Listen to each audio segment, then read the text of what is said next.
જય સ્વામિનારાયણ.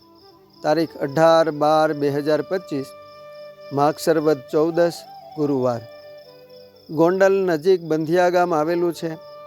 ગામના ગામધણી વાઘેલા દરબાર શ્રી મુળુભા, તેમના પત્ની આછુબા, ભાઈ જેહાજી અને બહેન લક્ષ્મીબા વગેરે આખોય પરિવાર રામાનંદ સ્વામીના કૃપા પાત્ર હતા. ગુરુદેવ વખતો વખત એમના દરબારગઢમાં પધારતા.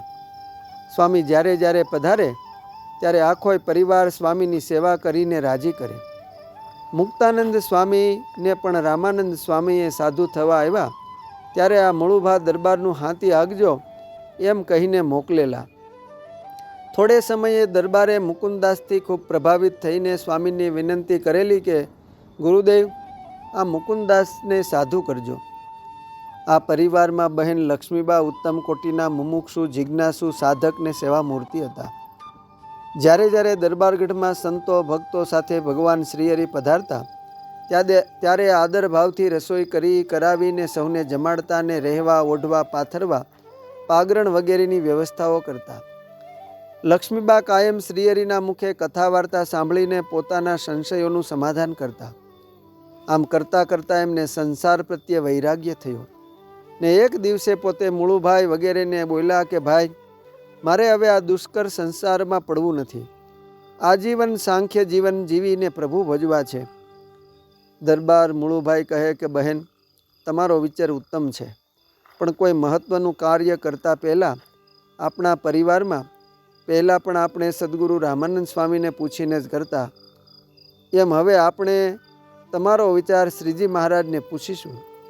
તેઓ જેમ કહેશે એમ કરીએ, એમાં આપણું ભલું રહેશે. એમ વિવેકપૂર્ણ ભાઈની વાત સાંભળીને લક્ષ્મીબા ઘણા રાજી થયા. એક દિવસ જેમની વાટ જોતા હતા એ દિવસ આવી ચૂક્યો. શ્રીજી મહારાજ બંધિયા પધાર્યા અને દરબારગઢમાં ઉતારો કરીને રોકાયા.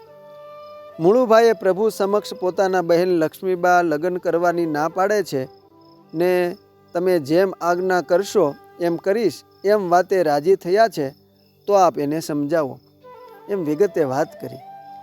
શ્રીહરિએ લક્ષ્મીબાને ઓસરીમાં બોલાવ્યાને કહ્યું કે બા, તમે તો બહુ સમજુ છો, વળી ગુરુદેવના કૃપાપાત્ર છો, તો વધુ કહેવાની કાંઈ જરૂર નથી. પણ તમે સંસારમાં રહીને ભગવત ભક્તિ કરો તો વધારે સારું. શ્રીહરિના વિશે અતિશય વચન વિશ્વાસ લક્ષ્મીબાઈએ કહ્યું. શ્રીહરિને વિશે અતિશય વચન વિશ્વાસવાળા લક્ષ્મીબાઈએ કહ્યું કે મહારાજ, આપની આજ્ઞાએ હું સંસારમાં રહીને આપનું ભજન કરીશ. થોડે સમયે લક્ષ્મીબાના લગ્ન રાજકોટના રાજકુમાર સાથે થયા. પોતે સાસરે રાજકોટ આવ્યા. ત્યાં પણ મુમુક્ષુ સ્ત્રીઓમાં પોતે પ્રભુ ભજનને કથા વાર્તાની હેલી લગાવીને તપોમય જીવન જીવતા થકા શ્રીહરિનું અખંડ ભજન કરતા હતા. શ્રીહરિ કૃપાએ તેઓ યોગ સમાધિને પામ્યા હતા.